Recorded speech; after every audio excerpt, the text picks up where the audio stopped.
to the What Really Happened radio show. The history the government hopes you never learn. Here is your host, Michael Rivero. And aloha, America. Welcome to our show today. It's Tuesday, April 28th, 2015, and we have got oodles and oodles of stuff to talk about today. The phone lines are open, 877-300-7645, 877-300-7645.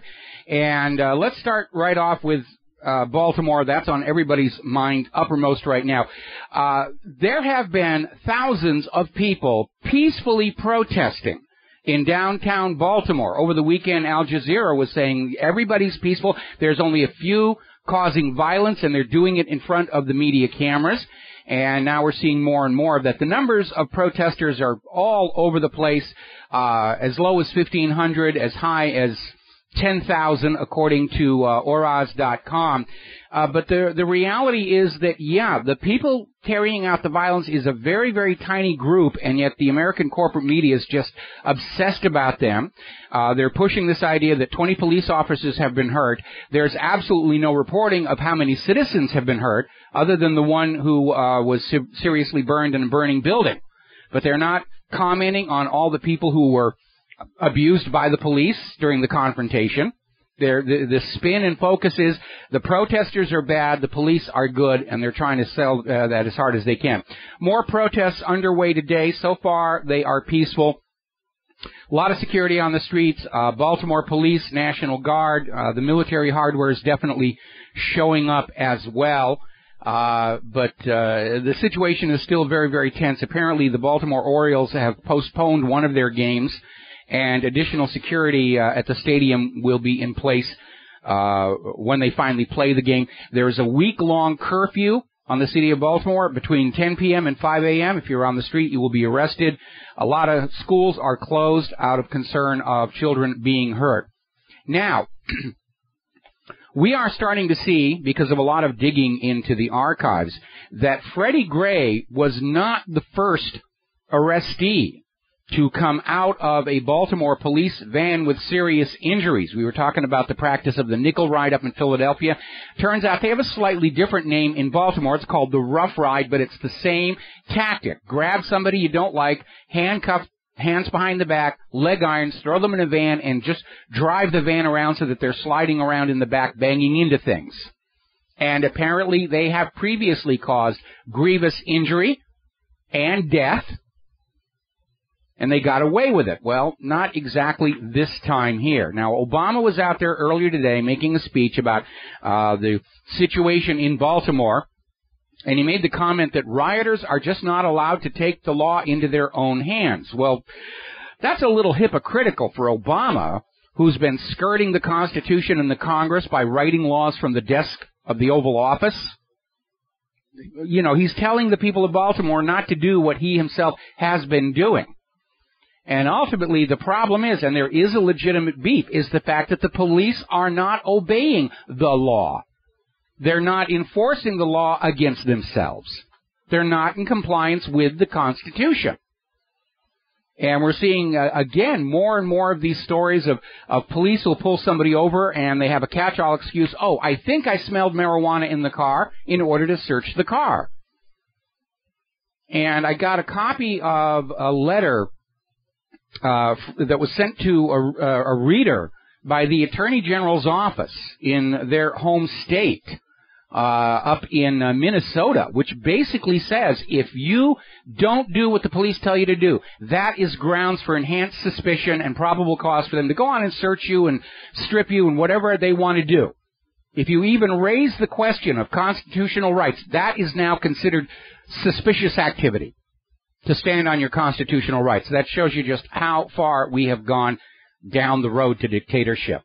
Now, yesterday, the corporate media was going all over the place about how the gangs had united to attack police officers. The Bloods and the Crips were united, and they were threatening to kill police officers. And it was deemed a credible threat by the American corporate media. Well, as of this morning, spokesmen for the Bloods and the Crips have basically gone public saying no such deal exists, no such threat exists. This is something made up by the media to demonize the gangs in the inner city neighborhoods. And it was completely fabricated. So this is being just exploited for political gain. Now, on the lighter side, last night on The Daily Show, Jon Stewart took CNN to task for just ignoring the Baltimore protests because they were covering the White House Correspondents' Dinner. And actually, they weren't even really covering the dinner. They were covering each other's reactions about, oh, this is the celebrity I want to see. The celebrity was there, didn't get interviewed, but we're going to interview another one of our CNN people about how excited they are to see the celebrities. And then CNN wonders why they don't have an audience anymore. And there was this one video clip Stewart showed of a CNN host saying, yeah, there's some trouble over in Baltimore. If you're curious, I'm sure you can find it online. Well, if we're finding it online, why do we even need CNN to begin with? Jon Stewart had some very colorful language about CNN, which I shall not repeat here. But it is a fun video. All right, we're going to start grabbing some phone calls here. Dustin in New Jersey, aloha. Welcome to the show. What's on your mind? Yeah, hi, Mike. All this is orchestra. I mean, things are just unraveling. Like everything's just unraveling. Like, there's just so many riots going on now, and they're all been orchestrated by a small group of people that are trying to stir up, the masses to go against, because, you think about it, like, the government really wants us to be at each other's throats. Oh, yeah, it's divide and conquer. They were doing that back in the 1960s with COINTELPRO, trying to turn the blacks against the whites with stunts like the Black Panther coloring book. They were turning men against women, against the early feminists. And, of course, they were trying to do everything they could to derail not only the civil rights movement, but the anti-Vietnam peace movement as well. And agent provocateurs, infiltration, subversion, these were all criminal actions carried out by the FBI. And the scandal that resulted when this was all leaked to the public in the 1970s almost delegitimized the entire federal government. And Congress was forced to hold hearings and say, yeah, the FBI is not supposed to be doing this sort of thing. And the FBI said, we promise we won't do it anymore. And then, of course, when Clinton was in office, all the laws that had been passed to say the FBI can't do these things were rescinded. And so, yeah, the FBI is back to playing the same games. The FBI is not the swell bunch of crime solvers you see in film and TV. J. Edgar Hoover had an obsession with Hollywood portraying the FBI a certain heroic way. The FBI is America's equivalent of the Gestapo. They are there to enforce the government's will on the people. And that's exactly what they've been doing. Now, whether they're trying to fan up riots to trigger a national emergency, that's the extreme case.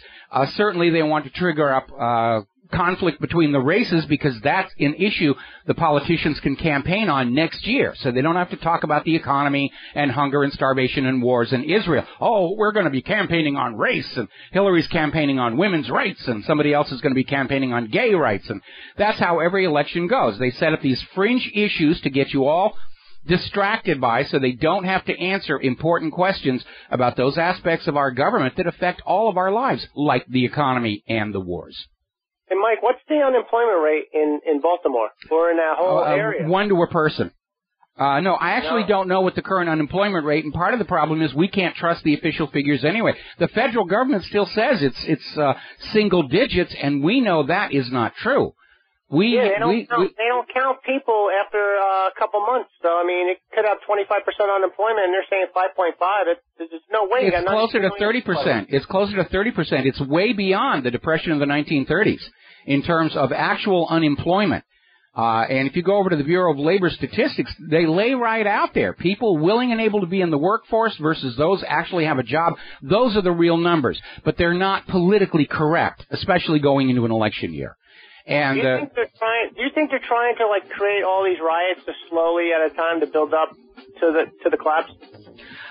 No, I think they're trying to fan up racial tension to get Americans angry with each other so we don't unite in our anger against Washington, D.C. Got to let you go, Dustin. Got to take a commercial break. Back with another phone call after these few words.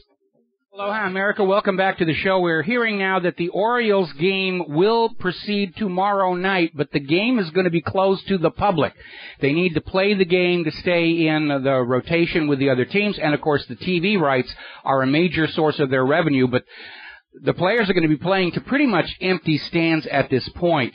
Now, what's really interesting is the vice president of the Orioles organization, named Angelos, made some interesting comments about Baltimore. And he starts out saying, you know, nonviolence is the way to go. Martin Luther King, Gandhi, Nelson Mandela, you know, said, you know, always observance of the rule of law.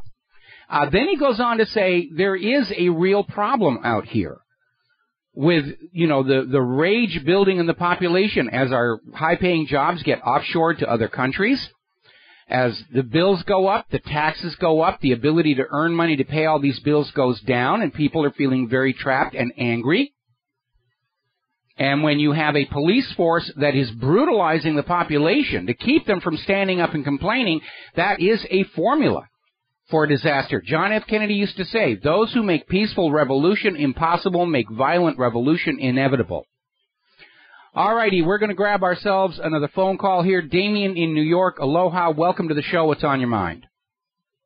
Hey, Mike, how you doing? Yeah, I mean, you know, there's no oversight here. There's no, you know, you don't, the people on top are not holding the cops to what they should be doing, just like the, you know, government's not holding corporations, banks, pharmaceutical companies, oil companies, coal companies, all these people. It's this, you know, lack of following their own rules. That's exactly right. We have we have an entire nation, Israel, that thinks it should be above the rules. And the same is true of the money junkies. The same is true. Yeah, and it's just been this creeping rot in our entire society, and it's all driven by that money junkie behavior, that it's okay to sell bad vaccines or dangerous GMO, and if there's a problem, we'll have the media cover it up, you know, oh, it was some, you know, some outside cause that caused the illness, shaken baby syndrome, you know, those people with more gallons are just imagining it, and just on and on and on. And we're really back in the position that the American people were in 1776, looking at that Declaration of Independence when a long train of abuses and usurpations, you know, basically that, you know, we do not change government for light and transient causes, but there is a right of a people to throw off bad government, and that's certainly what we have right now. I don't think there's anybody who can make a case that our federal government and our corporatocracy and our Federal Reserve are in any way, shape, or form good for the American people of the nation as a whole. No way.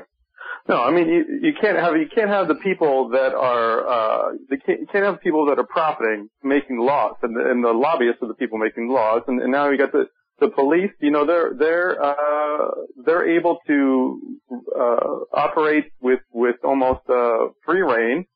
And in not only you know, police brutality and the actions that they do, the things that they instigate, the crimes that they set up, they steal outright, you know, giving themselves some sort of form of justification. They plant evidence. They're coming right for us. I'm afraid for my life. I think I smell marijuana. Well, I have a message to President Obama where he's out there saying that, you know, we all have to follow the rule of law. I agree, but it's got to start at the top with the president himself, the Congress, our bureaucracy. They have to follow the laws themselves and the Constitution. It is unrealistic for them to think that they can do whatever they want and then turn around and write tickets to us because we're not wearing an earpiece for our cell phone or we're texting while sitting in traffic, and all the millions and millions of little tiny laws that are out there for no other reason than to write us tickets and lose. And they can't expect us to go on respecting government that behaves like that, and we certainly don't. No, but the one thing though, people really are not talking about, and this really doesn't make any sense to me at all.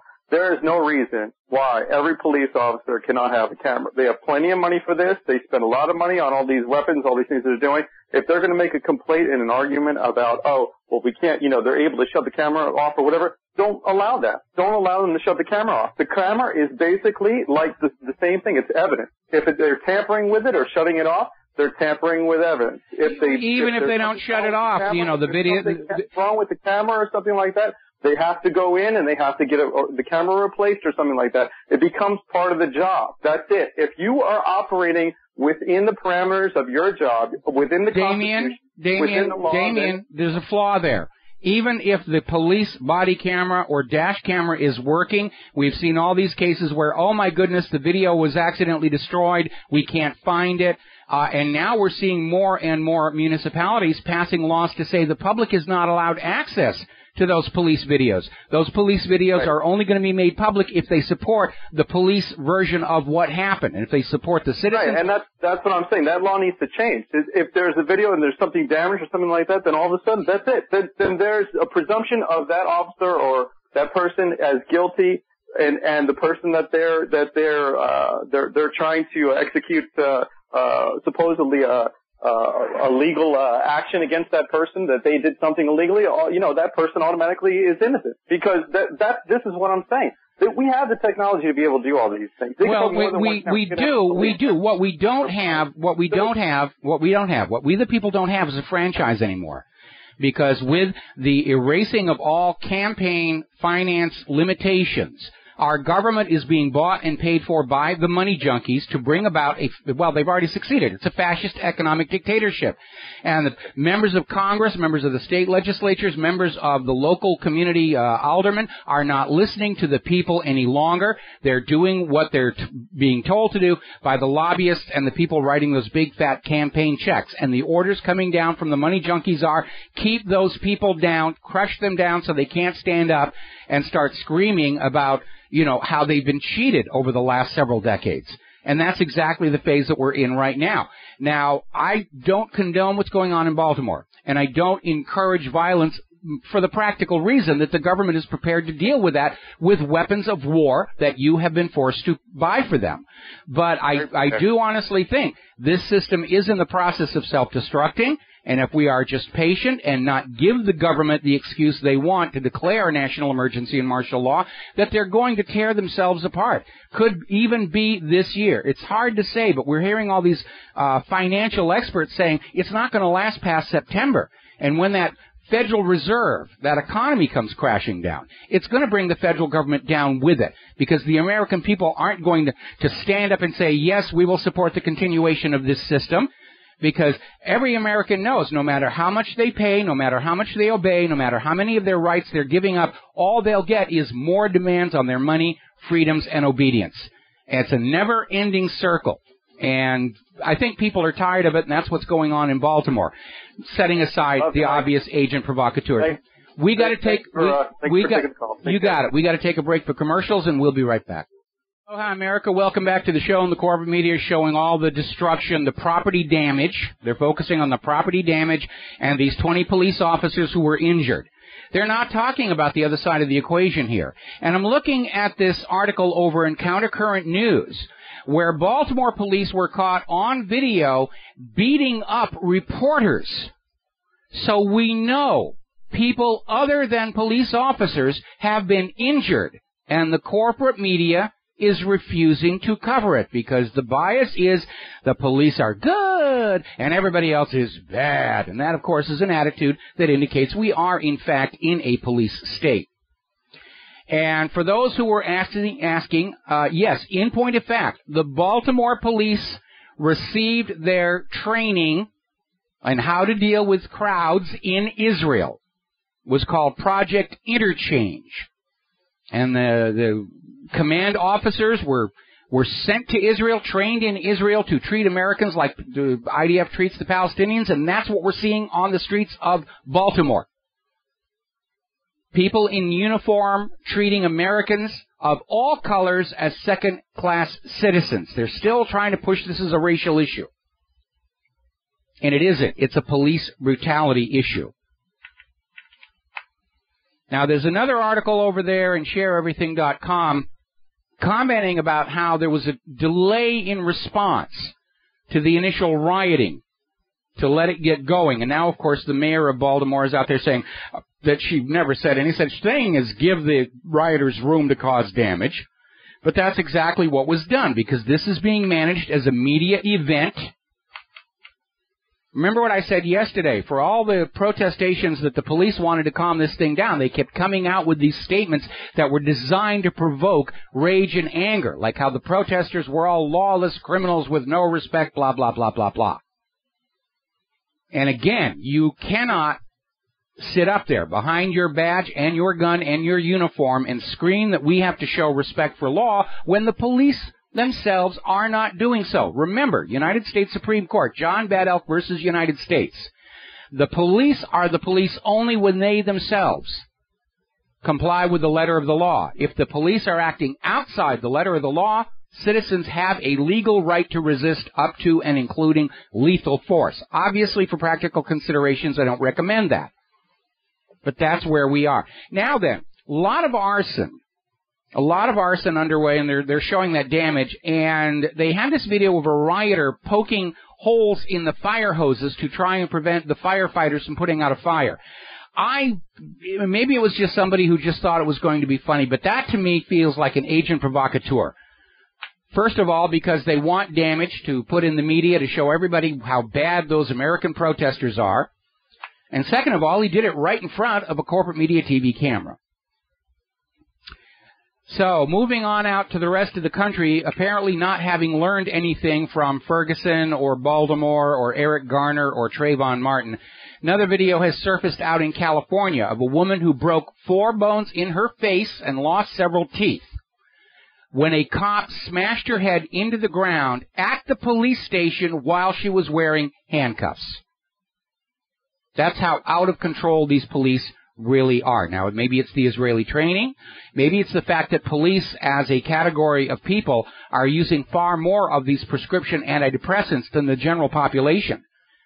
There was a study down in Florida that showed this. Now, 25% of Americans are on these very dangerous prescription antidepressants, and the police are doing more of them. And that cannot be helping to keep things calm, because we know there is a long history linking prescription antidepressants to acts of irrational violence, mass violence, suicide. It's being hidden from you, just like the dangers of GMO and the link between vaccines and autism and vaccines and a bunch of other stuff. Because there's big money in these pills and chemicals, and Big Pharma, as much as anybody else, owns the U.S. government. And that's why you're not going to find out what's going on. Big Pharma owns the corporate media. Anybody who tries to report on the dangers of vaccines or GMO or prescription antidepressants, they lose the advertising contracts, and those are gigantic. Now then, over in Tulsa, there is still fallout going from this situation where this 73-year-old insurance executive, guy by the name of Bates, was a part-time cop, reservist, and he went out and he was playing at being a cop. And he was allowed to do this because he was personally donating equipment and supplies to the Tulsa Police Department. And we know how cash-strapped all these police departments are, because that's why they're out there ignoring real criminals and spending all their time writing the traffic tickets. And now it turns out this guy wasn't even qualified to be a reserve cop. And now Tulsa Under Sheriff Tim Albin has had to resign over the fact that this Robert Bates was given a job and promoted and didn't have the correct training. You know, the police force, this whole idea, they're watching cops, they say, oh, I want to go along and have fun. They have the Police Explorer program. It's not an amusement park, and it shouldn't be treated as an amusement park or as a TV show like Cops, which is pure propaganda to sell the idea that the police are great, the police are justified, everybody else is a bad guy.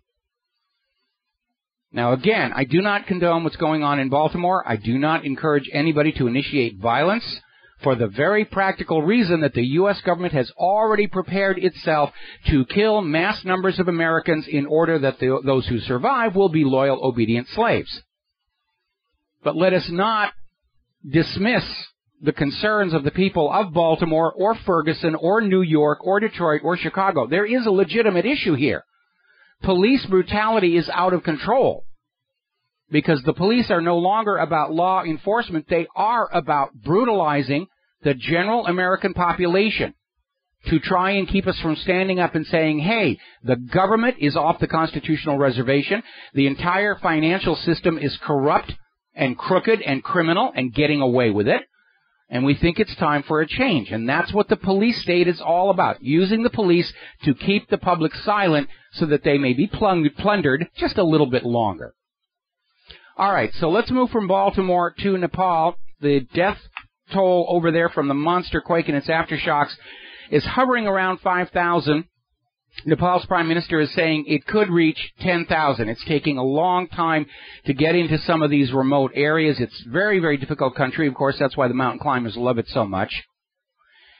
Now, you probably have noticed over the last couple of days, Israel is out there saying, we're mounting aid situations. They've got ads up there. Please donate. We're going in to rescue all these people in Nepal and rebuild their homes. And, of course, drew an immediate condemnation from many organizations, including Human Rights Watch, saying, how can Israel go on out there and preen itself for caring for these people in Nepal while Gaza has never been rebuilt following Israeli bombing after Israeli bombing after Israeli bombing?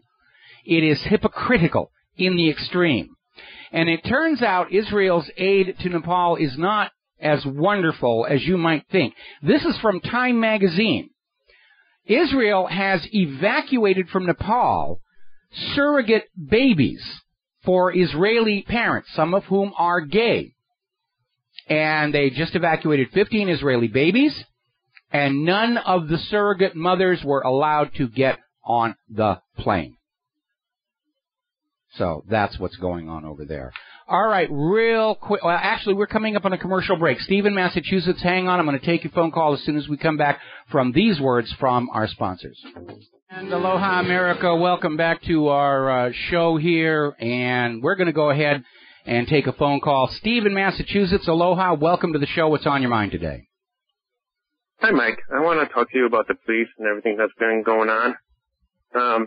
It seems to me that this whole thing is scripted, the way the policemen acted. Like if you, like they're playing a role they're supposed to play. There's a certain conditioning that happens when they put on the militarized uniform to drive the armored tanks and then carry the semi.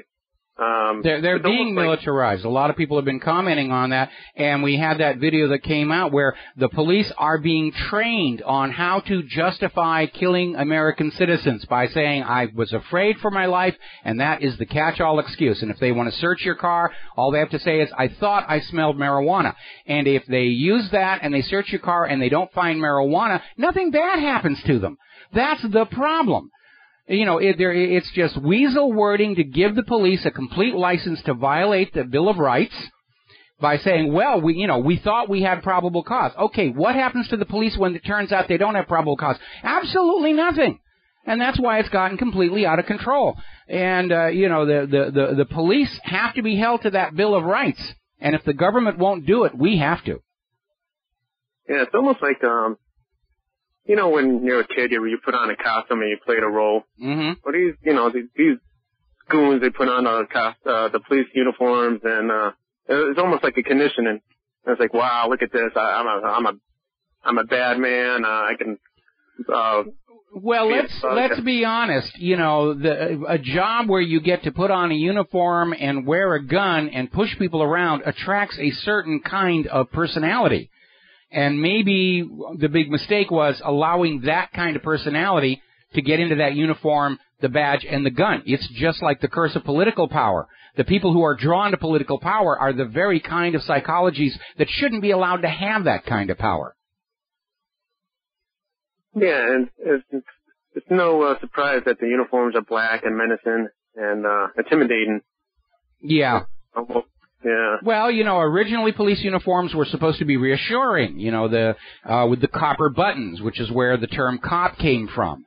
And they were supposed to basically be reassuring to the civil population that there was some control there. But certainly over the last couple of years, with the bulletproof vests and the Nomex and the face masks and everything, yeah, they look like stormtroopers out of Star Wars. Different paint job, but that's the psychological impact they're going for. And all of these unannounced live fire drills in schools where they rush in and, you know, set off a bunch of blank ammunition and everything, that's designed to traumatize kids. So they respond to those uniforms or guns with absolute uncontrollable fear to keep them under control. Well, I got a solution. How about we dress them in pink tutus and let them run around? I would be in favor of that. I would definitely be in favor of that. That way, when they come after somebody, you can just look at them and laugh. Well, you know, it would be easier to laugh at them if they weren't murdering so many Americans. And right now, the police are killing 55 times as many innocent Americans as terrorists are. And yet the corporate media says the police are good and terrorists are bad. And I think they're both bad. The U.S. police force is being used to terrorize the American people into silence. And they got that attitude from Israel that uses the IDF to terrorize the Palestinians into silence. It's not working over there. It's not working here, but that's their thinking.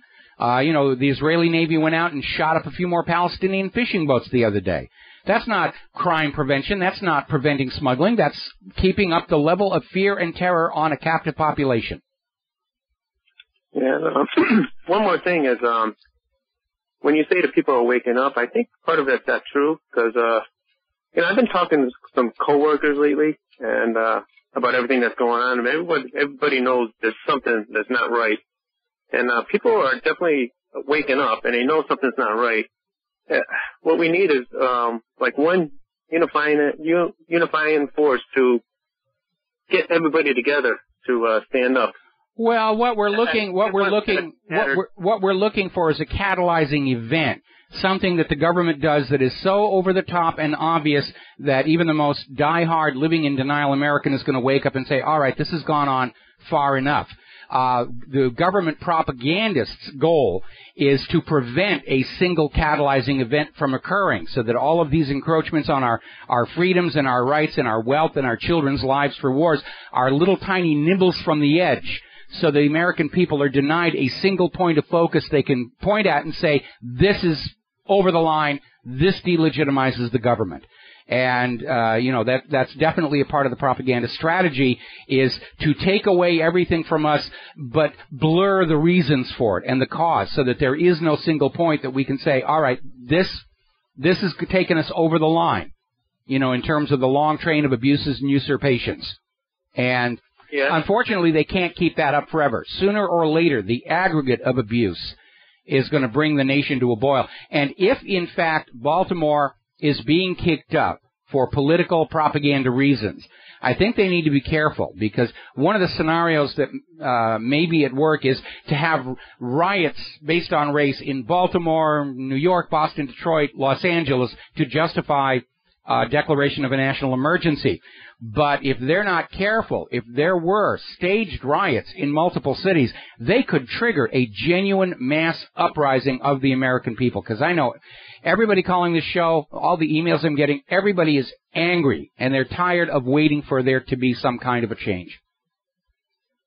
Yeah, I don't think that whole race riot is really working. Because, well, at least in my work, I talk to a lot of black people, and they both, you know, they say to me it's more of a police thing than a race. They're exactly right. The corporate media wants you to think that this is black versus white to divide us against each other. It isn't. This is police officers of all colors murdering innocent Americans of all colors. And that's exactly what's been going on, and that's why people are angry. And they should be angry. They have every right to be angry. That's not what the police are supposed to be doing with our tax dollars. Arming themselves against us, getting their margarita machines, and it's just turned into a joke. The police are now seen as part of the predatory government structure. They're part of the problem. They're not the solution. Yeah, they keep trying to make it a race thing, and people are not buying it. I don't think they are. No, I'm not. I absolutely know that this is not a race issue. This is a police brutality issue. And I know from long history that the U.S. government intentionally tries to set us against each other because the one thing the U.S. government is most afraid of, the one thing Wall Street is most afraid of, the one thing they can't deal with is 300 million Americans all of a sudden realizing they are all Americans of all colors, genders, races, orientations, religions, and standing up and saying, our common enemy is in Washington, D.C. and Wall Street. When all of America does that, there's going to be no stopping. We're change. In this together. We are in this together. We need. We are. Okay, Mike, thanks for everything. All right, you got it. So remember, if there's a gentleman out there saying, kill the other race, that's your FBI informant. See some harm comes to him. All righty, now, the corporate media is making a big deal over this situation where Iran seized a commercial ship. Now, the first report out was Iran seizes U.S. cargo ship, 34 Americans held hostage. Well, that story immediately fell apart because the ship in question is flagged with the Marshall Islands. Now, because of treaty obligations, ships from the Marshall Islands are allowed to call on U.S. Navy forces to protect them. Okay? This is looking to me like a deliberate provocation. They're out there saying, oh, yeah, the Pentagon's official statement is the ship was in internationally recognized shipping corridors when Iran just came out and grabbed it. Actually, that's not true, because I went to this website that has constantly updated course tracks of cargo shipping for people who are in the industry. And I tracked down this ship, and then I took that track, and over it I overlaid the map with the recognized shipping corridors and the line delineating Iran's territorial waters that is internationally agreed to. Now, the vessel in question is the MV Maersk Tigris. It's apparently owned by a company out of Singapore. And looking at the map very carefully, yes, the cargo ship entered the shipping corridor, made the port turn just fine. Then all of a sudden, it starts veering starboard, heading north until it crosses the line into Iran's territorial waters, at which point Iran said, hey, this ship isn't supposed to be here. More about this when we come back from the news. Aloha, America. Welcome back to our show. Hour number 2. The phone lines are open. 877-300-7645, 877-300-7645. Tom is sitting in our control room today. I forgot to mention that at the top of the show. So, Tom, please forgive me. Don't pull any wires out in the middle of our programming here. Looking at the corporate media, huge crowds are gathering in Baltimore. Apparently people are coming in from outside the city for the festivities tonight. Apparently somebody has taken a look at the social media accounts that are driving the protests in Baltimore and has identified them as the exact same social media accounts used to try and stir up trouble in Ferguson. So this is being orchestrated. I don't think there's any doubt. Now, before we went to the news break, we were talking about this little kerfuffle that took place when Iran basically went out and forced a ship into port. And it was being reported in the American media as Iran seizes U.S. commercial ship, 34 Americans held hostage. And it turned out it's actually, the ship is flagged Marshall Islands. It's owned by a company out of Singapore. And looking at the tracking data, it does look like the ship did drift into Iranian waters before it was seized. But the situation has been diffused because Iran has now released the ship, and it turns out what's going on, for all those people who thought this was going to be the confrontation that would lead to the war with Iran, it turns out the owners of the ship have been remiss in paying port fees and various other requirements to Iran's Ports and Maritime Organization. This was all about a financial disagreement. I presume that somebody has transferred funds, and Iran has now released the ship, and it's heading back to wherever it was supposed to be going back. So it was a financial disagreement, but it was being presented as confrontation. We're going to confront people. Now, John Kerry is planning to meet with Iran's foreign minister, and he's out there saying that he will urge Iran to ease the violence in Yemen. And he made this statement: Yemen's future should not be decided by external parties. This is your government on drugs. Any questions?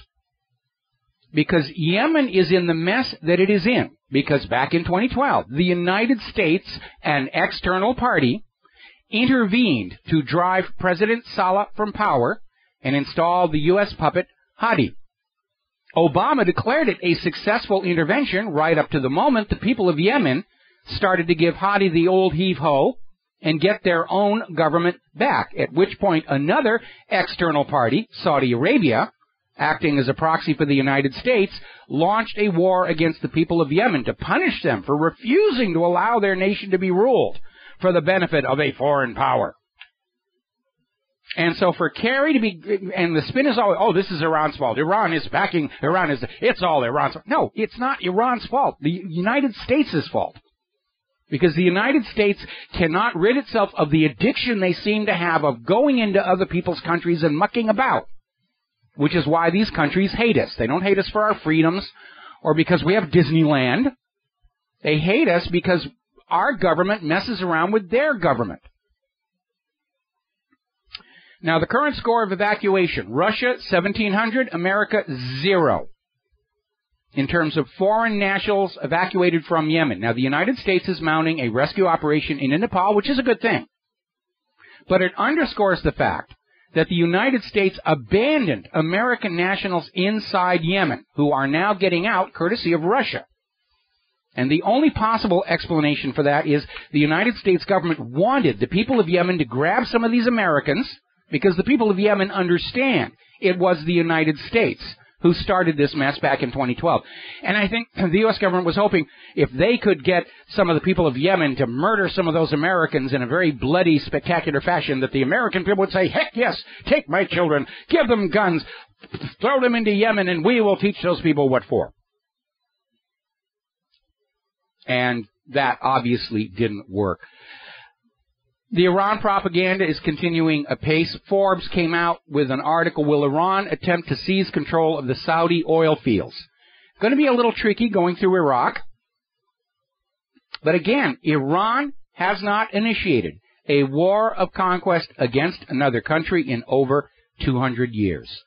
This is just more pathetically desperate attempts by the corporate media to make you think Iran is the bad guy. Iran's the villain. You've got to hate Iran. Every corporate media story about Yemen, it's always, oh, the Iranian-backed rebels, the Iranian-backed Houthis, and up in all these other, if it's a bad guy, they're linked to Iran. Only in the minds of the corporate media propagandists.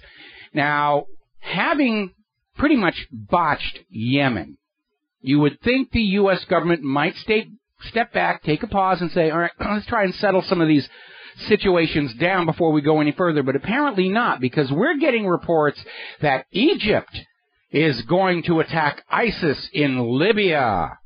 Okay? That's and I told you this was going to happen.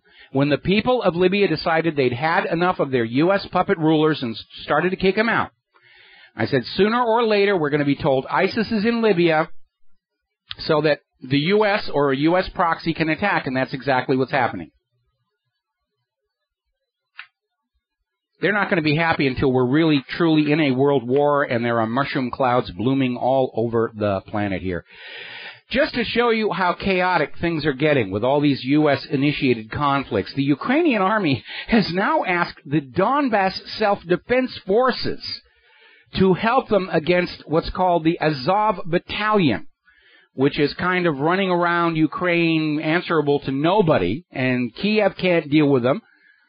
And now they've been shelling Donbass all this time, and now they're ringing them up and saying, listen, sorry about all the artillery fire. We need you to help us against this other group.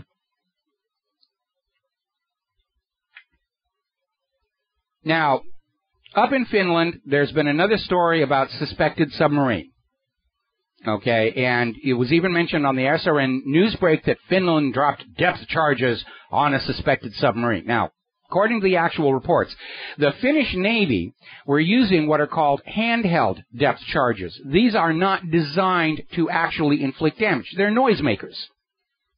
And they are something that you drop on a submarine to say, hey, we know you're there, and we're up here, we know you're there.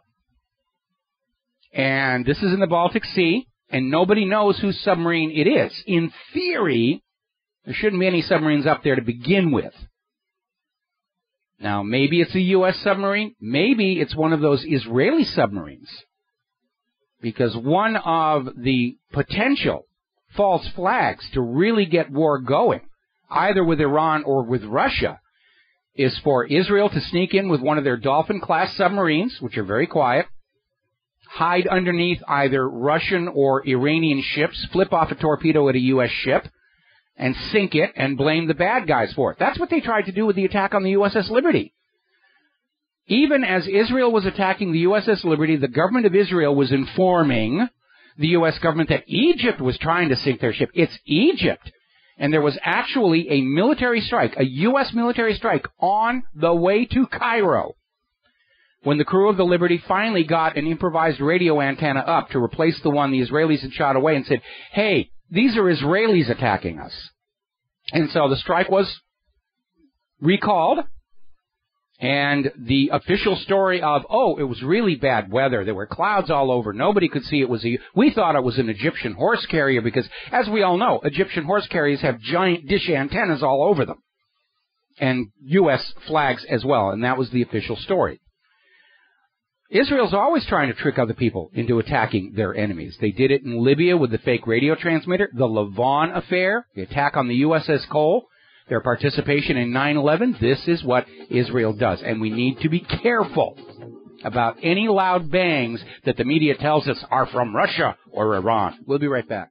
Aloha, America. Welcome back to the show here. And speaking of Israel, Israel's in high dudgeon about how we've got to go after Syria because mortars were fired from Syria into northern Israel. And as is usual with these false flag attacks, the mortar shells hit dirt.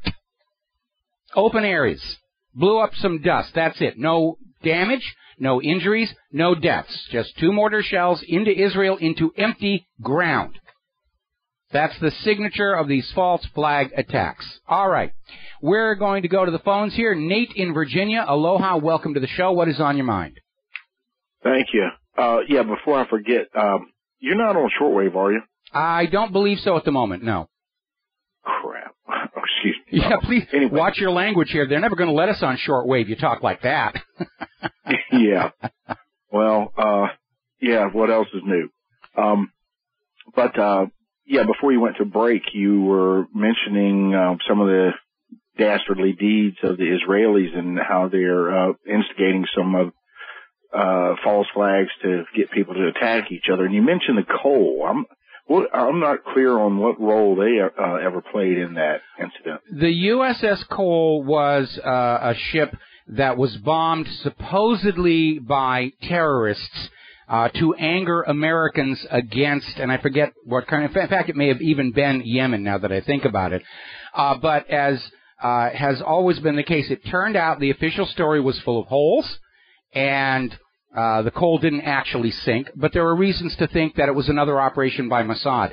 There's a very good book out called By Way of Deception. It's written by Viktor Ostrovsky, who was a retired Mossad agent. He lives in the United States right now. He's out, I think, in Arizona. He became a painter. He's got a gallery out there.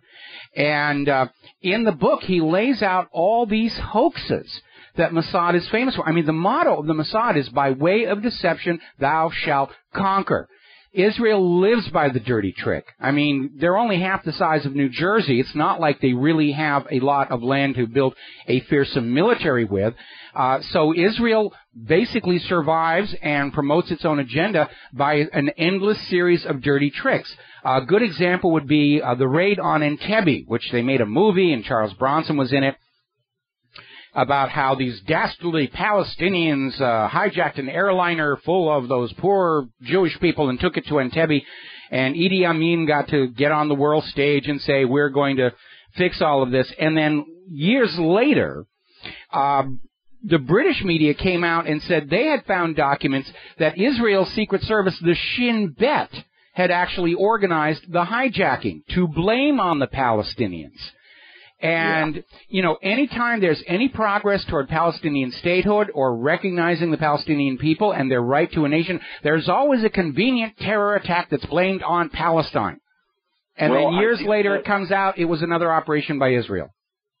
Yeah. Well, I didn't even think about Israel possibly playing a role in the Cole. I know about the Cole. It was stationed. It was, what do they call that? When their home port was here where we're at in Virginia. And, yes. What I do know about, that incident was that an admiral warned them not to go into that port at that time, and they ignored, you know, that that warning. Mm-hmm. But yeah, I could see how Israel could have been involved in some way in that. Well, look at 9/11. I mean, the dancing Israelis. You know, as the World Trade Towers are coming down and thousands of people are dying, you've got these Israelis dancing and clapping and high-fiving to the point where the police picked them all up, and 3 of them were later identified by NPR. I'm sorry, by Pacifica Radio as known Mossad agents. They were using urban moving systems as a cover because a moving company makes a great cover for a spy. You're driving around in a truck. You're in areas where you haven't been seen before. Oh, they're movers. Somebody must be coming or going. And it makes a great cover for covert operations. And you need to remember 9/11 happened just after the time when the FBI uncovered the largest foreign spy ring operating in the United States in U.S. history, operating for Israel. And these people were part of it. And in Carl Cameron's 4-part series on that Israeli spy ring, there was a U.S. government official who said there was evidence that linked these dancing Israelis to 9/11, but that evidence was classified by the U.S. government. Yeah, well, there was a lot of culmination of things that led prior to 9/11, you know, the missing trillions from the Pentagon and things like that. But, yeah. Oh, and by the way, I forgot, the dancing Israelis, that's just a conspiracy theory, ain't it? No, it is not a conspiracy theory. Listen, you know, I mean, look how many conspiracy theories have turned out to be fact. You know, the term conspiracy theory was actually invented by the CIA to try and dismiss people who were analyzing the Kennedy assassination and finding all of the holes in it. And it's always used by the corporate media as a pejorative, as a dismissive, oh, it's just a conspiracy theory. But at this point, look how many of those conspiracy theories are now known to have been absolutely 100% true. And so, yeah. Well, they've got the Mockingbird media. You know, I was thinking about the Mockingbird media the other day, and it's like a jukebox. They've got all these events and news reports, and they continually rehash them. Have you noticed that? You know, years will go by, or, you know, time will pass, and then you watch it from now on. You'll see these stories, these frauds, these hoaxes, these scams. They keep getting regurgitated, and it's like yeah. Every time we come on the anniversary of 9/11, they'll regurgitate the official story. Same thing with the Oklahoma City bombing. Same thing with Waco. Every time Israel's getting ready to bomb or attack somebody, we'll get all this stuff about Holocaust. They've got one today. Apparently, somebody's got an actual Nazi surrender document of some kind that's going up on auction. It'll fetch $30,000. Who cares? But they put these things in the media to wag Hitler and the Nazis and the Holocaust at us for political cover because Israel's going to bomb somebody in Gaza or Iran or who knows what all else. Well, the jukebox song we're hearing now is the movie theater massacre dude. Yeah, they're trying to restart that one. And again, I hope that somebody will put some attention on the fact that this guy was just juiced up on these prescription antidepressants. This is not a gun problem. This is a medication problem. Right. And we have the same thing with Sandy Hook and Adam Lanza. And I remember. Yeah, they keep playing that tune. They'll pull that one out. Yeah, they'll pull that one out there. And it's always about attacking gun owners and gun rights. But the problem is these medications fry people's brains. And there was this video of a meeting in Connecticut where the attorney for the state medical examiner's office, Patrick Quanashi, came out and said, even if in this one case the medication caused the violence, that's not something the public needs to know because they'll stop taking their medications, which makes a lot of sense when you realize how much of Connecticut's economy is tied up with these big pharmaceutical corporations. Anyway, Nate, we have to go and take a break for commercials. Thank you for the phone call, and we'll be right back. Aloha, America. Welcome back to the show. I'm watching the press conference they're having in Baltimore with the police commissioner and the mayor. And on the one hand, he says, yes, it's time for the culture of the police department to be reformed, then turns around and says, yeah, we've got hundreds of police officers ready for the riots tonight. Well, this confrontation between the police and the citizenry has been manufactured for many, many years now. It will not go away overnight. A rage long in building is equally long in cooling. And I'm very concerned about more rioting tonight, not just in Baltimore, but in other cities as well. Now then, let's see. Current tally on Syria. Obama has launched 2,800 strikes on Iraq and Syria without the approval of Congress. which again goes back to his statement regarding Baltimore about how you should not just take the law into your own hands, when that's exactly what he's been doing. Only Congress can declare war. Congress doesn't want to be bothered, but by golly, they want to be involved if somebody's thinking about declaring peace.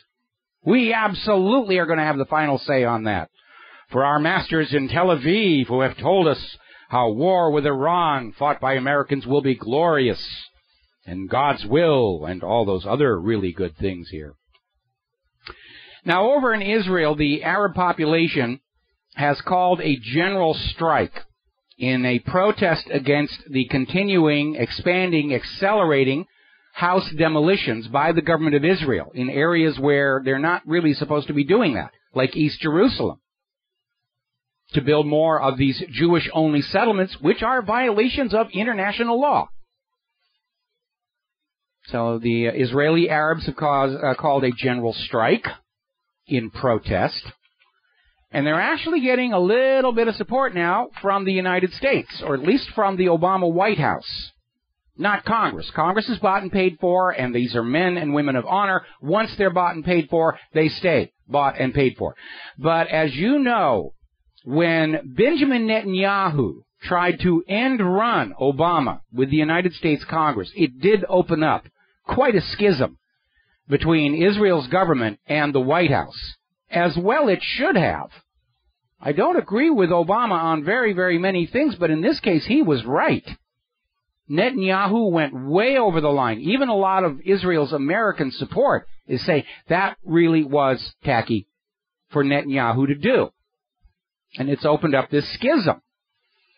So basically, the official White House State Department policy right now is that if Israel does not show a real commitment to a two-state solution, the U.S. will not be backing it at the United Nations anymore.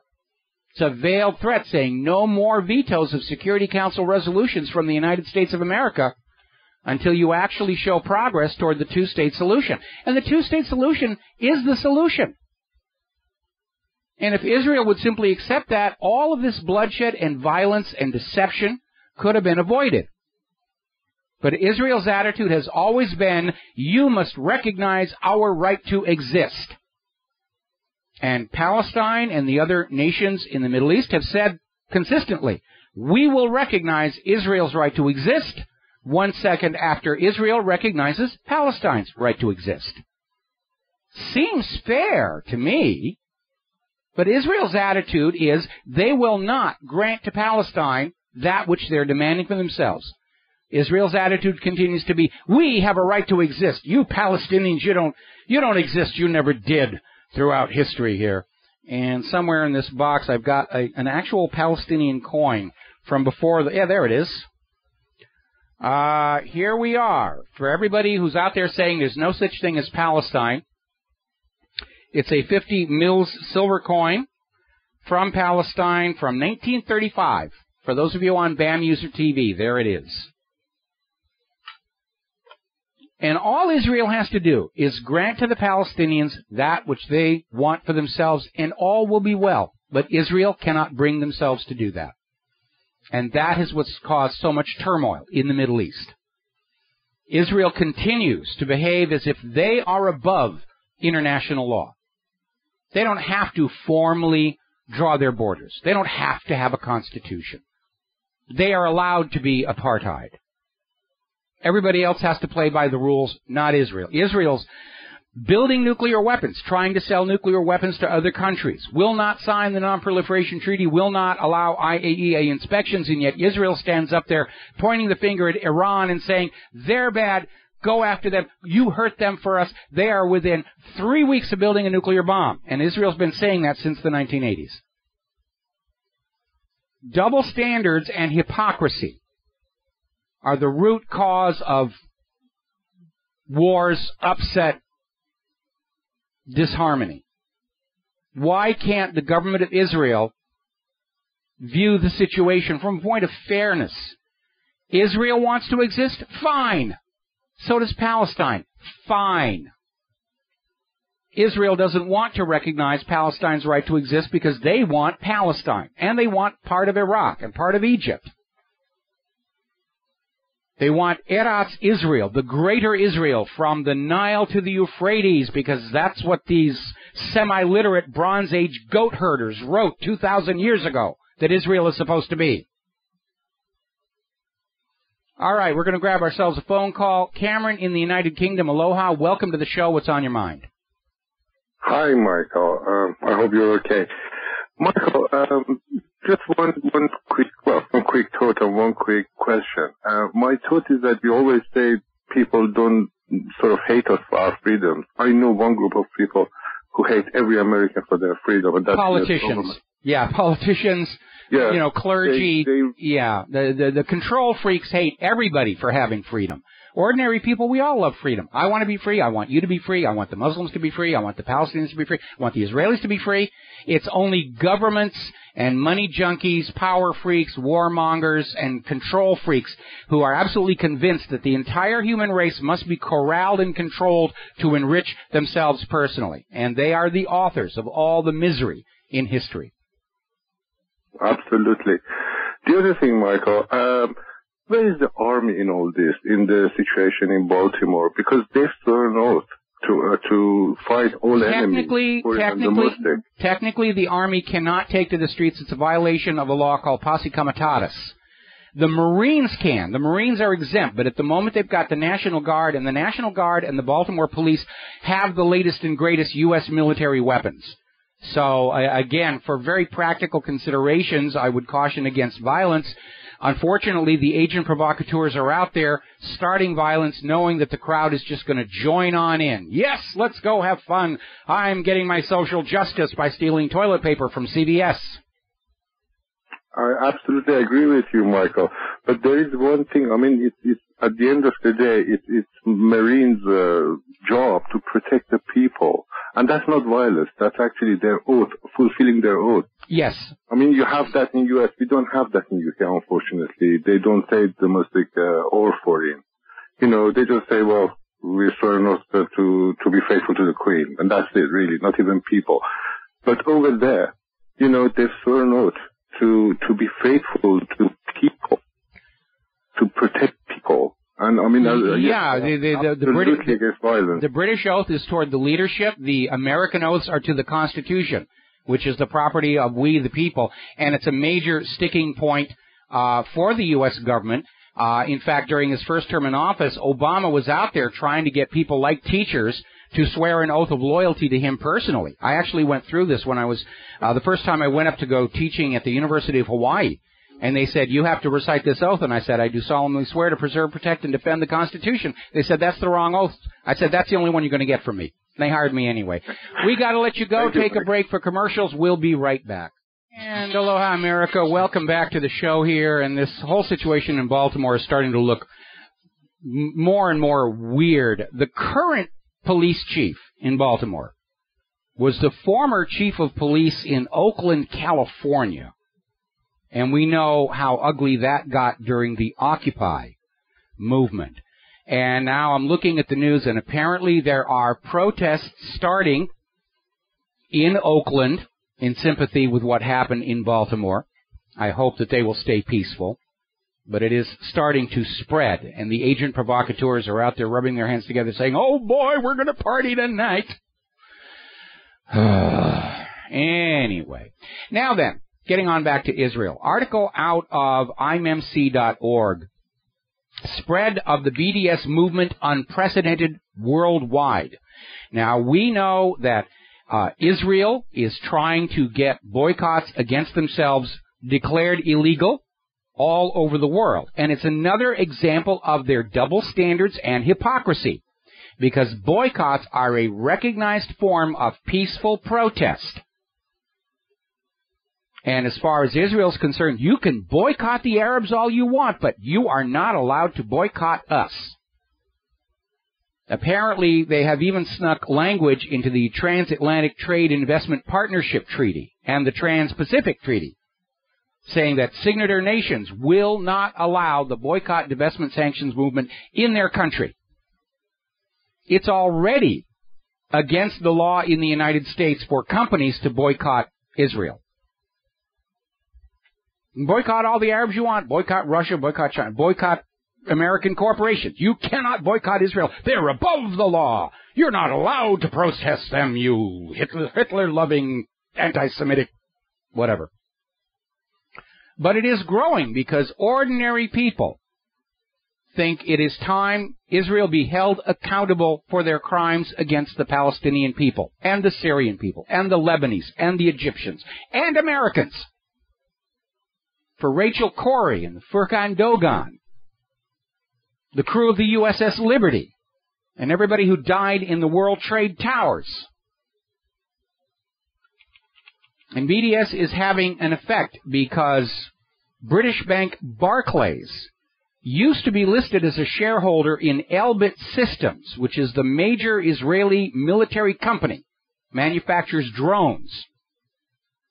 And all of a sudden, on the latest shareholder report, their name isn't there. They have bowed out. Scottish Parliament is now supporting Palestinian statehood. Israel's image of untouchability was based on its victim status coming out of World War II. They're trying to regain it. That's why Holocaust is being wagged at us yet again. Oh, we suffered so much in World War II. Really? Odd thing. It happened before I was born. Tell me exactly what the current generation of Israelis suffered in World War II.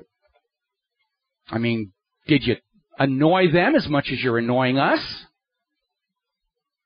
2,000 years of constant repression, expulsion. The only common factor is the way they treat others around them. And maybe it's time, if Israel wants a world that is not such a threat, it's time for Israel to look in a mirror at their own behavior, because that is the problem. Not anti-Semitism, not Jew hate, not racism. It is Israel's actions that are the problem. Now, Israel was set up to be an independent nation for the safety and security of the Jewish people, a very noble, high ideal. But Israel constantly siphons wealth out of the rest of the planet. Here in the United States of America, the U.S. taxpayer has been forced to give Israel something like 20 times the entire cost of the Apollo moon program. And we haven't gotten a giant leap for mankind out of it. We haven't even got an updated Velcro. So with that kind of constant parasitism going on internationally, Israel can hardly be called an independent nation when they live constantly on money extracted from other nations and other governments. And the fact of the matter is, it is Israel's actions that are making the world more dangerous for the world's Jewish people, precisely because Israel does conflate their government policy with the world's Jewish people. Israel's government hides their crimes behind the world's Jewish people and either deliberately or not sets them up to be targets. And from the point of view of Israel's government, yes, when a Jewish person gets hurt anywhere on the planet, it's good for them politically.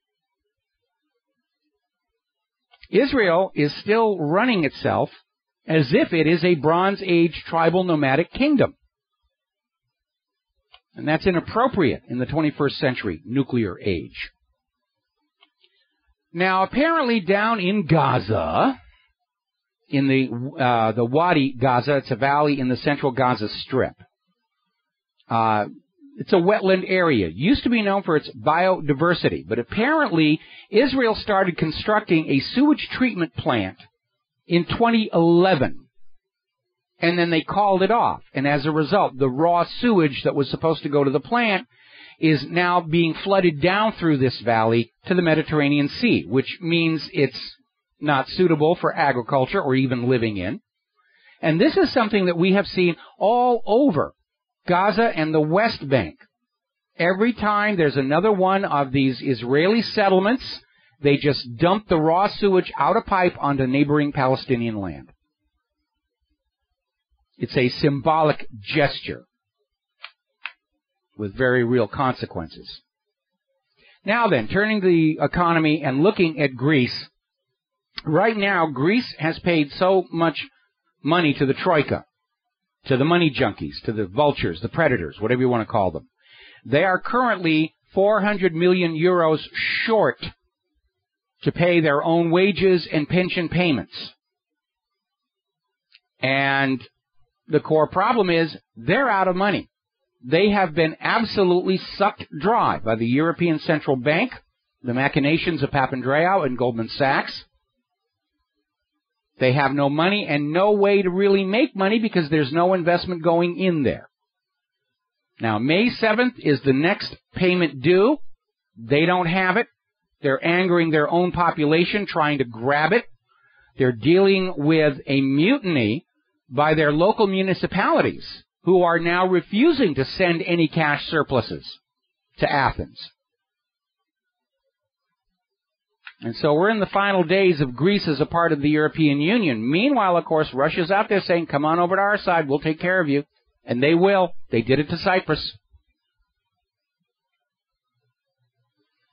Now, Paul Volcker is out there on the lecture circuit lecturing on U.S. bank reform. It's time for U.S. banks to start towing the line and obeying the law, which is a good idea. I'd have a little more confidence in his moral character if he wasn't so heavily invested in foreign banks. Benjamin Fulford, mispronounced that. Pentagon playing military card against China as Washington, D.C. struggles for cash, fudging accounts to keep from bankruptcy. Now, we know the U.S. government is fudging the numbers. They certainly are on the unemployment. We know that the Treasury debt number has been frozen for 40 days now. And they're playing fast and loose. They're trying to keep it looking like Washington, D.C. is still some illusion of solvent. And they're trying desperately. Benjamin Fulford is agreeing with me. The U.S. government is desperate to start a major war with either Russia or China before the economy starts coming apart, so they got somebody to blame it on. It's not our fault the economy fell apart. It's not our fault for, selling you into the slavery of the same kind of predatory bank that we fought a revolution to be free of. It's all the fault of China. It's all the fault of Russia. They're the bad guy. Go hurt them.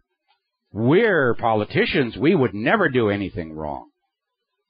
And that's exactly what's going on. Apparently, they're taking the position that India may provide the path to a war with China. Because only the United States can defend India against China. I rather doubt that. Do you know how many people they've got in India they could put into a uniform right now? Alrighty, apparently John Boehner and Nancy Pelosi are teaming up to start lobbying Congress for an increase in the debt ceiling. And that should not be the question for the American people, whether or not to raise the debt ceiling. The question every American should be asking right now is why the federal government, which is authorized by the Constitution to create and issue an interest-free money, instead borrowing that money at interest from a privately owned central bank, plunging future generations of Americans into debt slavery. That is the question all of you need to be asking right now. We'll be back after the news. Aloha, America. Welcome back to our show. Hour number 3. The phone lines are open. 877-300-7645. 877-300-7645. Tom is still sitting in our control room, ready to answer the phone when you call on in. I was looking around various search engines, and apparently there are protests against police brutality also taking place in New York. Yes, there have been arrests and confrontations there. South Central Los Angeles, which is where the whole Rodney King thing exploded, and I remember that vividly from when my wife and I were living in Southern California, up in Oakland and a couple of other places as well. And so the stage is set. If all of these riots across the country are driven into violence by agent provocateurs, then the U.S. government gets to say, well, it's a national emergency, and we'll just have to take away all the guns and all the gold and all your freedoms, and, you'll be perfectly safe here. Just like you would be if you were in prison, except, of course, you're not safe in prison either. Alrighty, getting on back to the economy, the British gross domestic product has slowed down yet again. It was already a slowest ever recovery. Now it's slowing even again. And basically, what's going on is we're all slipping back into recession. They don't want to say that, especially going into an election year, but that's what the indicators are. Now, getting on back to Benjamin Fulford, he's out there commenting that we're on the verge of seeing the collapse of this 6,000-year-old system of manufactured debt slavery. And he's absolutely right. And those who profit by the debt money system have had victories in the past and defeats. One of the reasons so many ancient religions forbade usury was because they had seen what it did to civilizations. Rome fell because of accumulated debt and the abandonment of the reset called Jubilee. No nation enslaved to a private central bank issuing the public currencies alone at interest has ever survived, ever prospered, ever prevailed. They're all driven to collapse. Now, in the past, the collapses happened more or less at random. And when it happened, the other nations enslaved to private central banks would leap in, buy up all the assets for pennies on the dollar, and restart the system. But today, we're in a very unique situation because of economic globalism. All of these private central banks are linked to each other, and they're all exposed to each other through derivatives. And when there's a big crash in Europe, the system as a whole will crash. And at that point, we have a once-in-a-lifetime opportunity to restart the economies of the world's nations under the system that works for the nation and its people, and not for the private central bankers. And that is, government issues the currency. A public currency handled as a public utility. That was the model the United States started with. And it was a powerful system. It made the young America a great economic nation very quickly. Made the American people prosperous.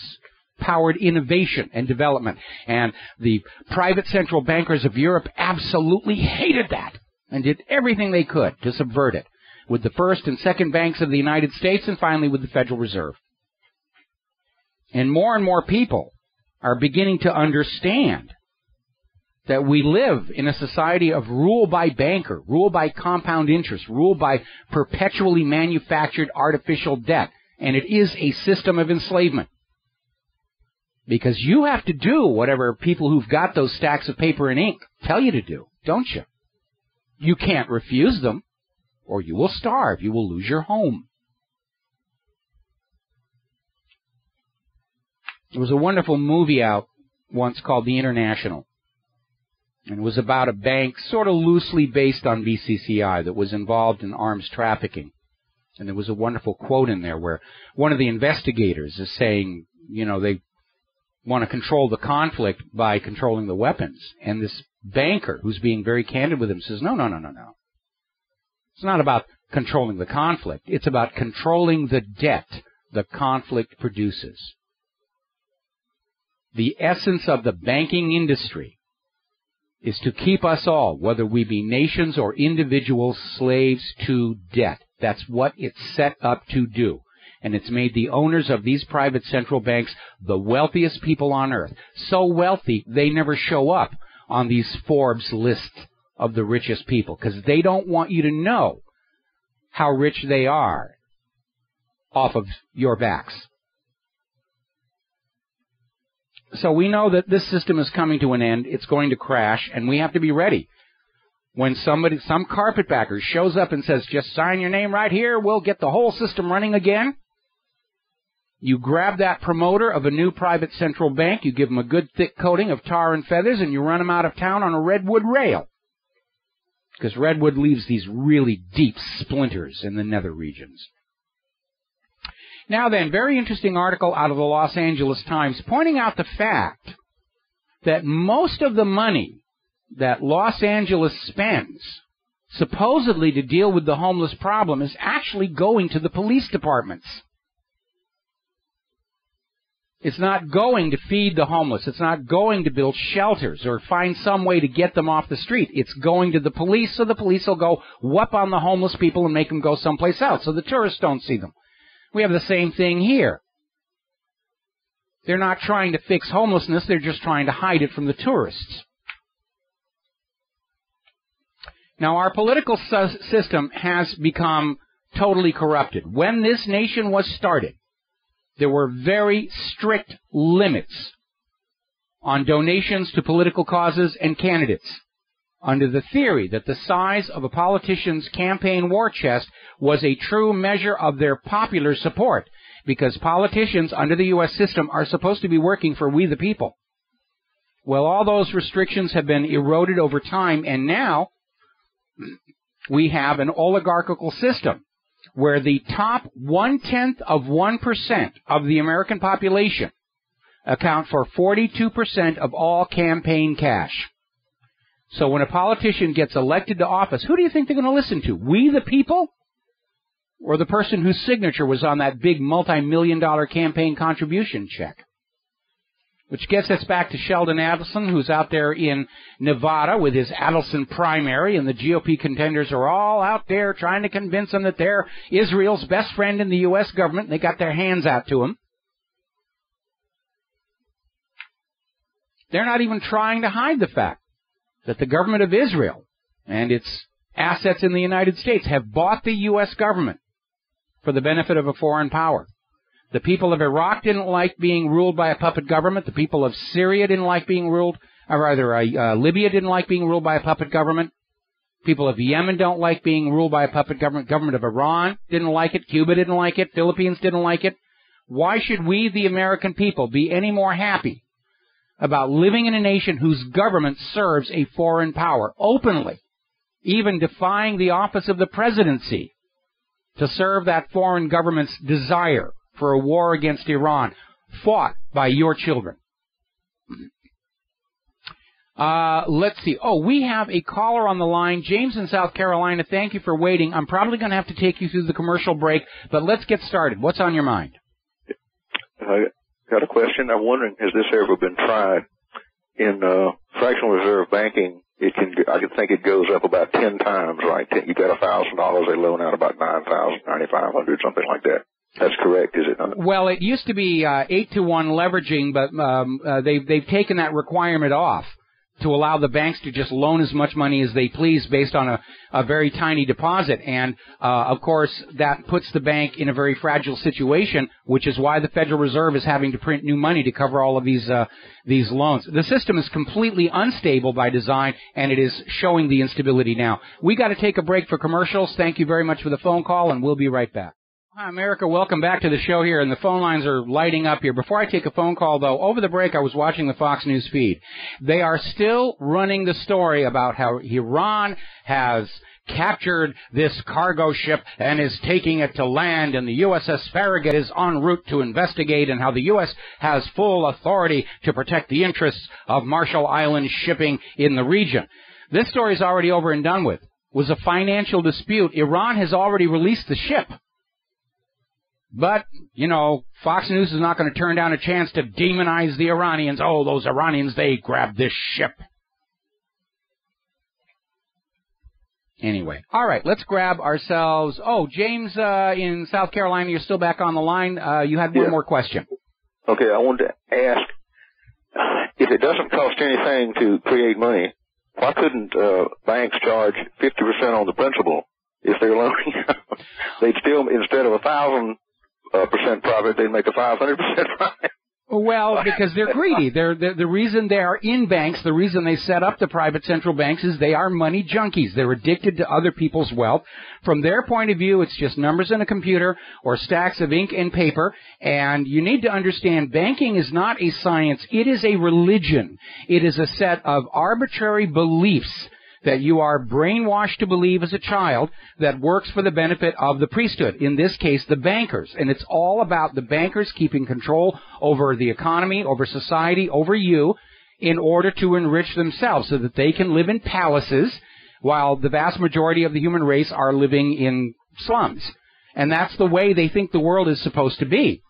And every time a country tries to operate on the basis of a public currency handled as a public utility, there will be a war or subversion or trying to simply bribe their way in, or assassinations. Remember, when Andrew Jackson shut down the Second Bank of the United States of America, there was an immediate assassination attempt on him. And he survived because both of the pistols used malfunctioned. And Andrew Jackson was convinced that the backers of the Second Bank of the United States were behind the assassination attempt. Okay. James, are you there? Well, you're kind of in and out. What I was saying, why don't you and Rivero's Rangers start up such a bank, and you could loan out at fractional reserve banking, and you could undercut all these bastards. You get 50%, you make a wonderful 50% profit. Well, I'd love to do it, but unfortunately the stickler is the government gets to decide just which brand of ink and paper we're supposed to use, and because the Federal Reserve can outbid me when it comes to bribing politicians, I don't think it's really going to work out very well at all. Okay? Thank you, Michael. All right, we're going to let you go, and we're going to switch over to Mo in Florida. Aloha, welcome to the show. What's on your mind? Aloha, Michael. How you doing? Hanging in there. Good, man. You're on the front lines. You know, I had a friend over a while back, and we were talking, and I saying about she was talking about O'Reilly and what's happened in Israel, and I said, you know, I says I'm not anti-Jewish. I love Jewish people. I got Jewish friends, but I says Israel runs the media. She said, no, they don't, and I said, Google it. So she got her phone right in front of me, and she Googled, does Israel own the U.S. media? Here's what she found. I'll be brief. If you want to cut me off, fine. Today, 7 Jewish Americans run the vast majority of U.S. television networks. The printed press, the Hollywood movie industry, the book publishing industry, the recording industry. Most of these industries are bundled into huge media conglomerates run by the following 7 individuals: Gerald Levin, Time Warner; Michael Eisner, Disney; Edgar Brofman, Seagram's. It goes on from Sumner Redstone, who changed his name so he wouldn't sound Jewish. And it goes on and on. These 7 Jewish men collectively control ABC, NBC, CBS, the Turner Broadcasting System, CNN, MTV, Universal Studios, MCA Records, Griffin Records, DGC Records, GRP Records, Rising Tides Records, blah, blah, blah. Most of the larger independent newspapers are owned by Jewish interests as well. As example is the media mogul is Samuel L., Cy Newhouse, who owns the 24 daily newspapers from Staten Island to Oregon, plus the Sunday supplement, and it goes on and on and on. Israel runs the message. You are so right. You are so brave for telling it like it is. Because, that's why people are tuning into your station, and I'll just, I'm not just the facts. Just anybody listening to this broadcast, just Google, does Israel run the U.S. media? And this is what you'll get. It's right, like you always say. What's that you say? The facts are right in front of your face?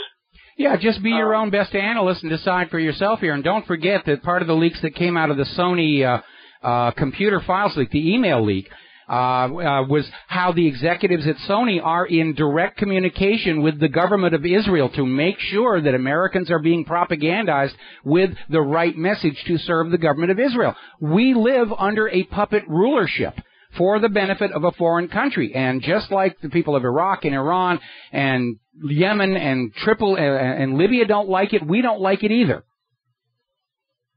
Well, I'm not anti-Jewish. Like I said, I've got Jewish friends. I love them. But they're the ones that are awake. They realize, hey, this is not going to help them. Because until they shut, like Ron Paul said 12 years ago, until they shut the internet off, it's right there. Just Google, does Israel own the U.S. media? And this is the facts. The facts are, it's right in front of your face.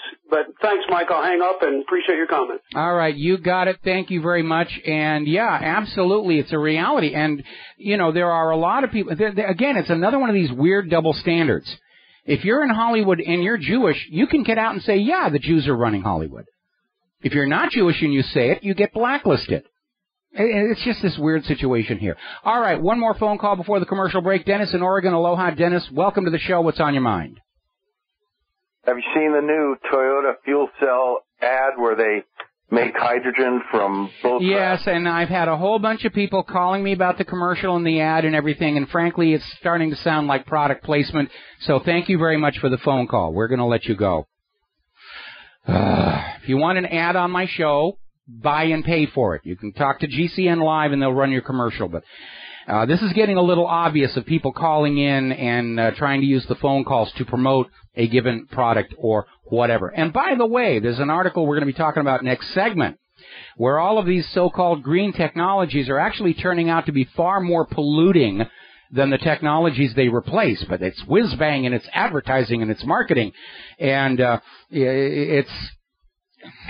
anyway, we're coming up on another commercial break. Before we get there, Oklahoma State Representative Kevin Calvey was up there in the Oklahoma legislature just screaming about the abortion issue and threatening to set himself on fire over this. So I donated a gallon of gasoline, and I hope you will do the same as well. Another little story coming out of Counterpunch, weaponizing information about how the U.S. is screaming that all of these people who are questioning U.S. policy, they must be in the employ of Russia. Well, if we are, the checks are very, very late because I haven't gotten one. Basically, the propaganda machine is raging against its own growing insignificance. We'll be right back. And aloha, America. Welcome back to our show here. And we're going to go ahead and close the phone lines for the rest of the program here because I got a bunch of stuff I need to get to before the end of the program today. It is now just after 6:30 p.m. in Baltimore. People are on the streets, a lot more people pouring in. And the corporate media is saying, oh, yes, there's going to be more violence tonight. Stay tuned. And, because if it bleeds, it leads. And if it thinks, it stinks. That's the guidelines of the corporate media.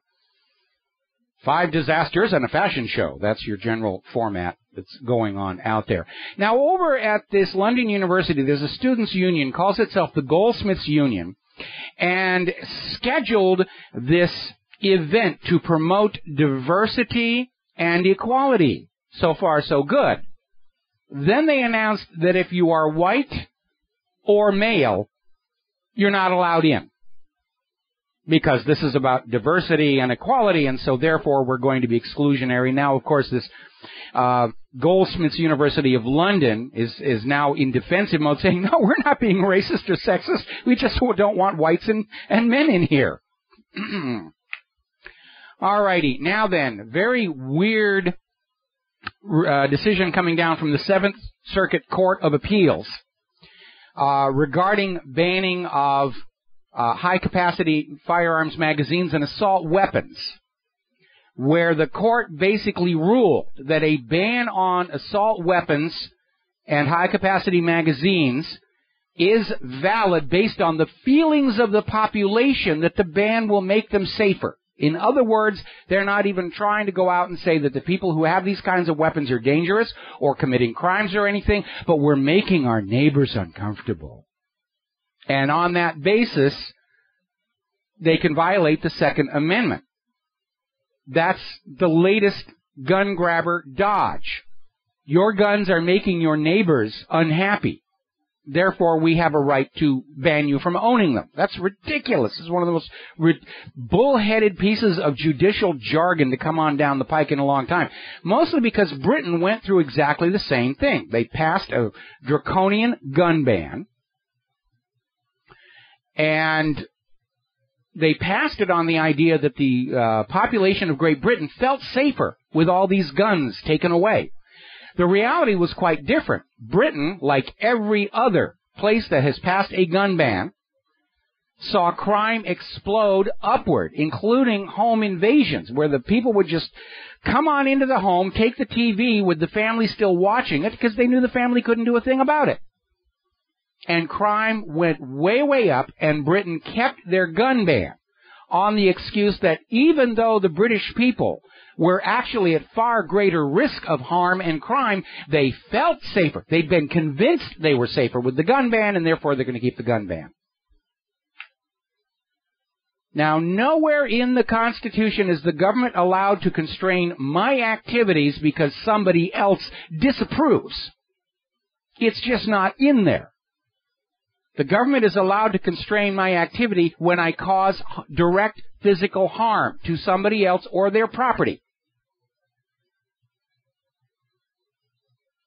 And yet this is what the courts are now saying, that we can ban guns for those who are gun builders, target shooters, hobbyist hunters, law-abiding citizens otherwise, because the neighbors are convinced that the presence of guns is a danger. And this ties in with all of these unannounced live fire drills in the schools to traumatize people so that the mere sight of a gun makes them uncomfortable. So they can turn around and say, well, we have these people in the neighborhood. They're uncomfortable with guns being around.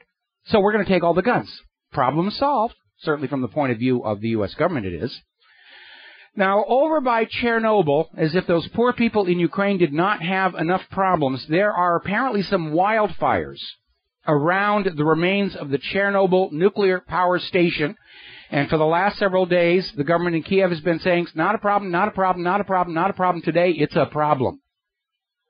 Because if the grounds around Chernobyl catch fire, there is going to be a huge cloud of highly radioactive smoke blowing downwind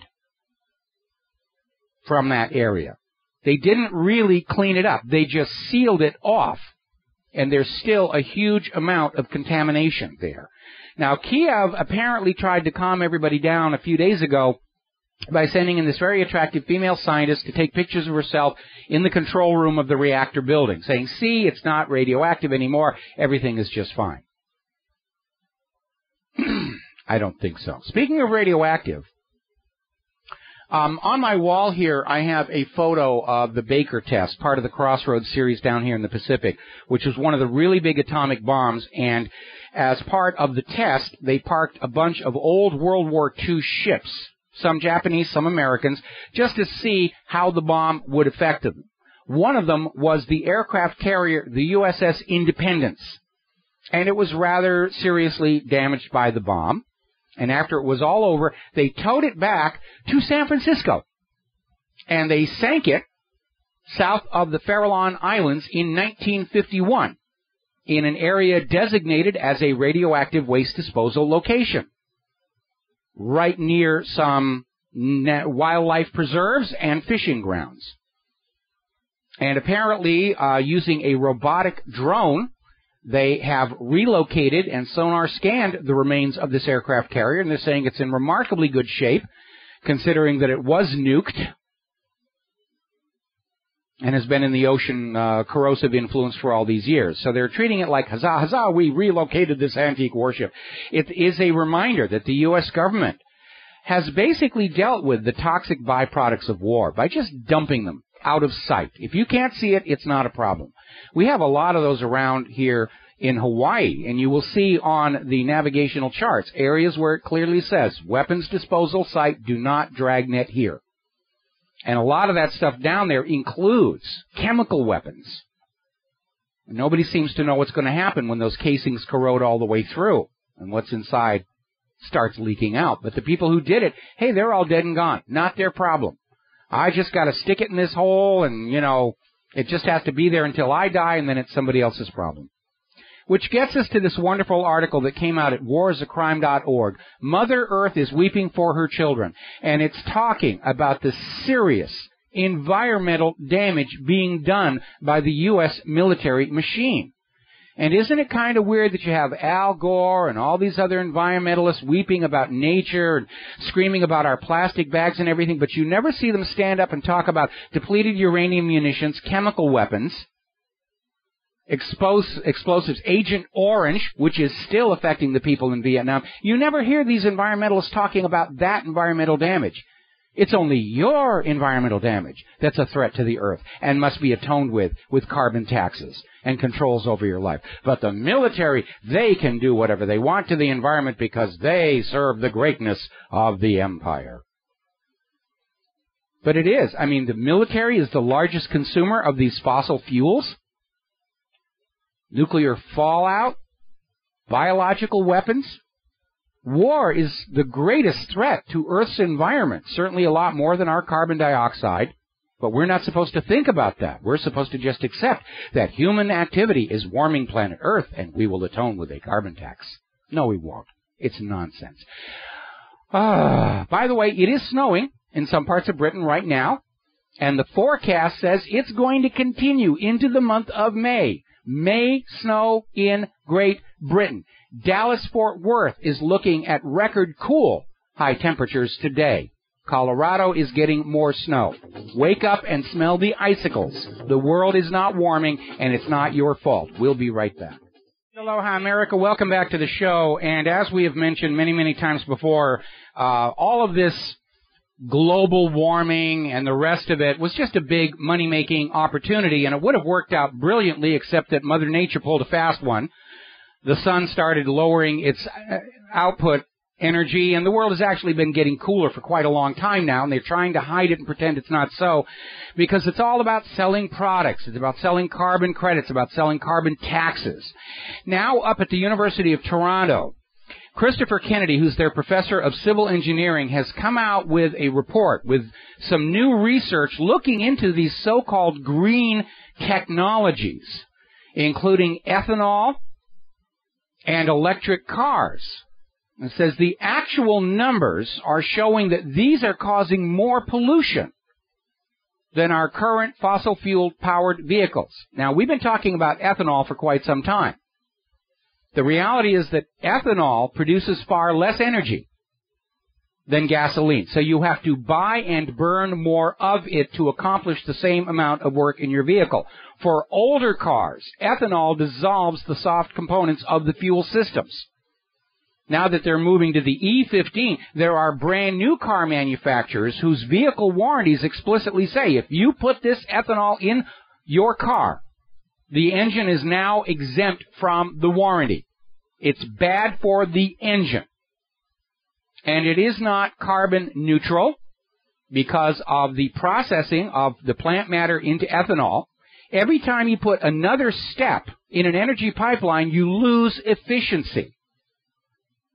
That also applies to the electric cars. In theory, they sound good.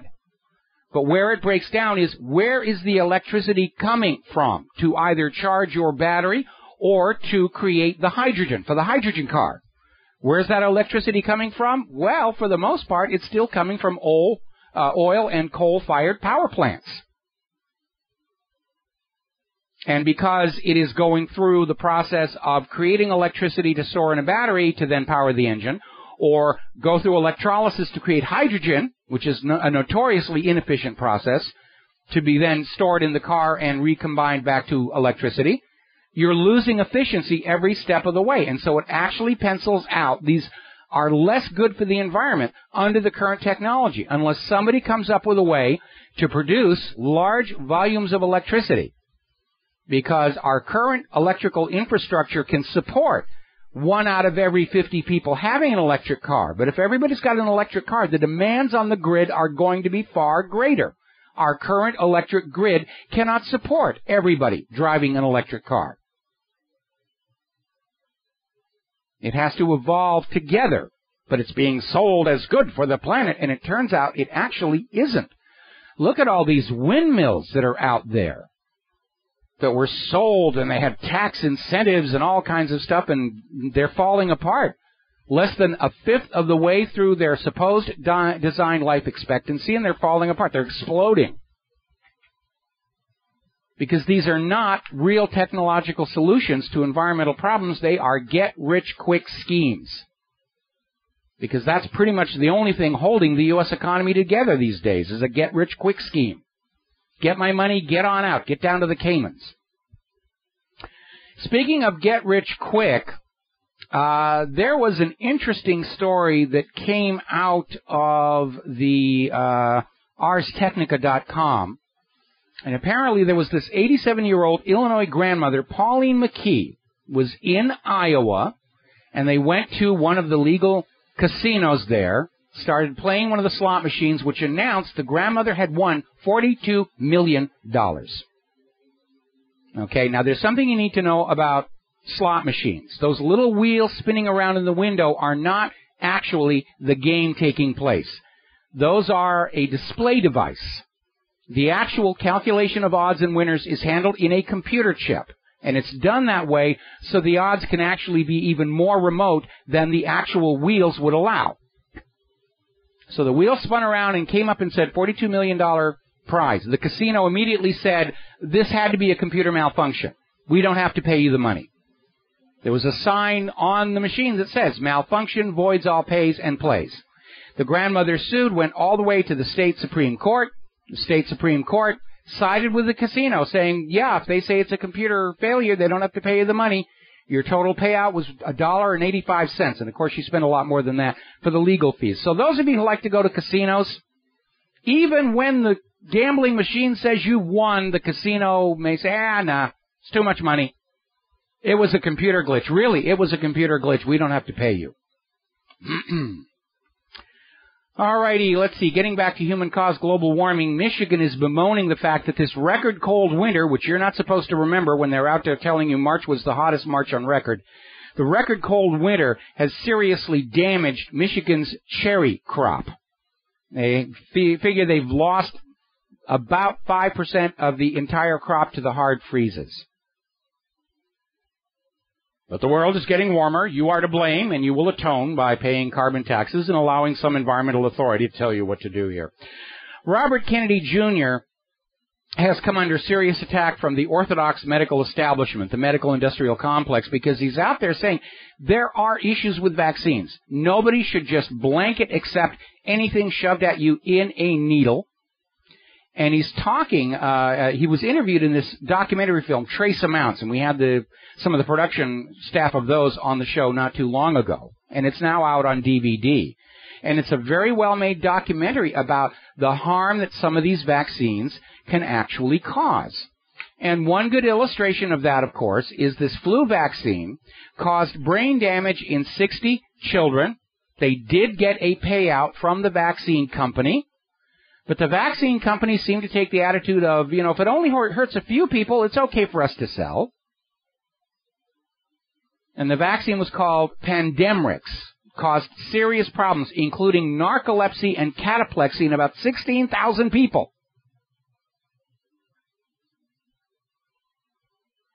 And yet here we have states in the United States like Vermont and California who are now saying if the state says you will take the vaccine, you will take the vaccine. You are not allowed to make an educated choice. Trust us. The vaccines are 100% safe. Humans are warming the earth. Saddam had nuclear weapons. Iran is building nuclear weapons. How can you not trust the United States government to know what is best for you? Look at the 5.6% unemployment rate. Now remember, the U.S. government mandated a swine flu vaccination back in 1976, and they had to call it off because the swine flu vaccine was killing 50 times as many people as the flu was. We're in the same thing now with the measles vaccine.